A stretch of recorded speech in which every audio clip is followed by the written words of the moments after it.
Баршаңызға қайырлы күн достар, менің каналыма қош келдіңіздер.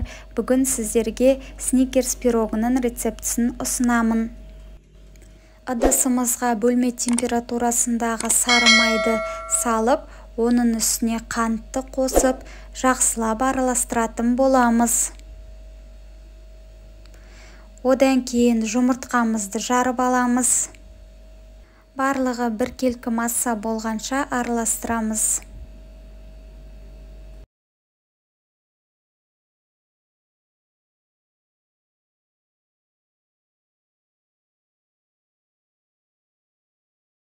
Одан соң алдын ала електен өткізілген ұнымыздың үстіне какаоны қосып, оны да електен өткізуді ұмытпаймыз.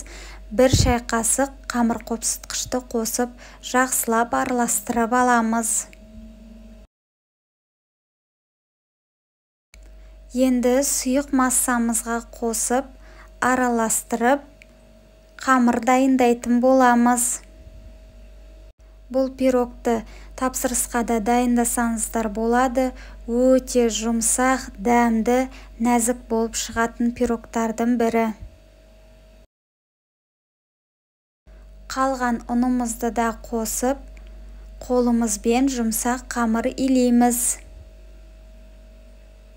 Достар, егер де сіздер менің каналыма тіркелмеген болсаңыздар, тіркеліп, лайк басып, комментария жазып, қоңыраушаны да басуды ұмытпаңыздар. Сонда менің видеоларымды бірінші болып көретін боласыздар. Мінекей біздің қамырымыз дайын болып қалды. Осындай қолға жабыспайтын, жұмсақ болуы керек. Қамырымызды бөлек жерге қоя тұрамыз. Енді салмасын дайындаймыз. Ол үшін осындай вареная сгущенка керек. Мен деповский сгущенка қолданатын боламын. Осылай ыдысымызға салып, жақсылап езіп аламыз. Оның үстіне жаңғақты салып, тағы да араластырып аламыз. Жаңғақтарыңыз тұзды болса, өте жақсы болады. Мінекей біздің салмамыз дайын. Енді қамырымызды формаға келтіреміз. Осындай 26 сантиметрлік формамызға қамырымызды қойып, қолымызбен басып, жұқалап жаятын боламыз.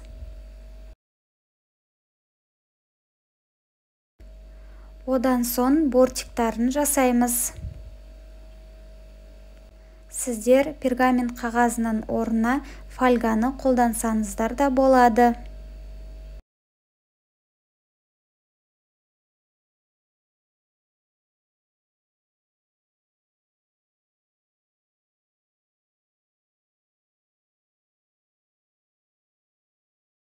Бортиктарын дайындап болған соң, осылай пышақпен кесіп дайындап аламыз. Сонда біздің пирогымыз шет-шеті біркелкі және де әдемі болып көрінетін болады. Осылай артылған қамырды алып тастаймыз. Ол біздің пирогтың бетіне қоюға керек болады. Пышағымызбен осылай бетін түзулеп шығамыз. Енді пирогымыздың салмасын саламыз.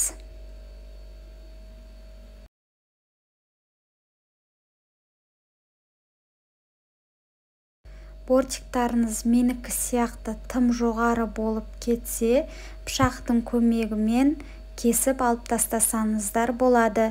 Мен солай жасаймын.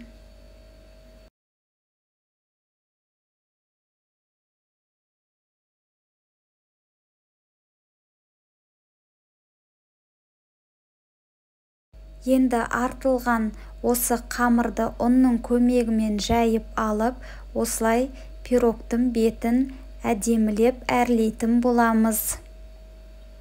Егер де қаламасаңыздар, бұны жасау міндетті емес.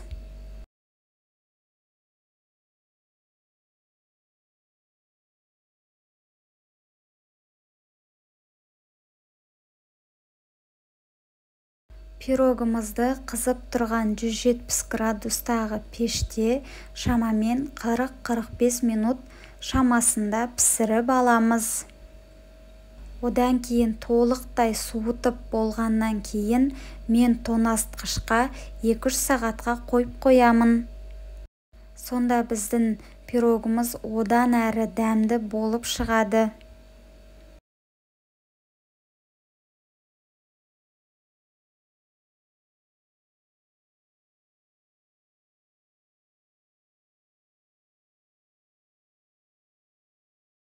Мінекей осымен дайын болды. Міндетті түрде дайындап көріңіздер. Отбасыларыңызды осы пирогты жасап қуантыңыздар. Сіздермен болған Жібек. Назарларыңызға рахмет. Менің каналыма тіркелуді ұмытпаңыздар. Қош сау болыңыздар.